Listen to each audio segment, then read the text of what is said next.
સુરતના પાર્લે પોઈન્ટ વિસ્તારમાં વહેલી સવારે આજે એક અકસ્માત થયો હતો, જેમાં સ્કૂલ બસની ઉપર એક ક્રેન પડી હતી.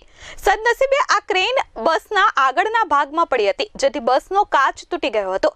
આ બસમાં 25 જેટલા વિદ્યાર્થીઓ સવાર હતા, પરંતુ સદનસીબે આ ઘટનામાં કોઈ જાનહાનિ થઈ નથી. સુરતમાં આજે મોટી દુર્ઘટના થતા ટળી ગઈ હતી.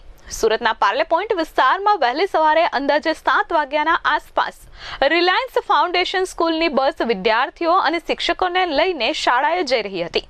આ દરમિયાન બસની બાજુમાંથી આઈસર ટેમ્પો પસાર થતો હતો, જેમાં ક્રેન મૂકવામાં આવી હતી.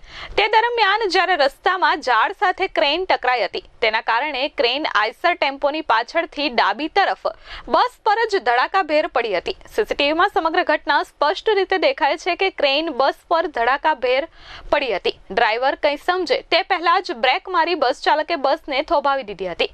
જોકે ઘટનામાં બસનો આગળનો કાચ તૂટી ગયો હતો. સમગ્ર ઘટનામાં કોઈ જાનહાનિ થઈ નથી. સ્કૂલ બસમાં અંદાજે 25 જેટલા વિદ્યાર્થીઓ અને 3 શિક્ષકો હોવાનું જાણવા મળ્યું છે.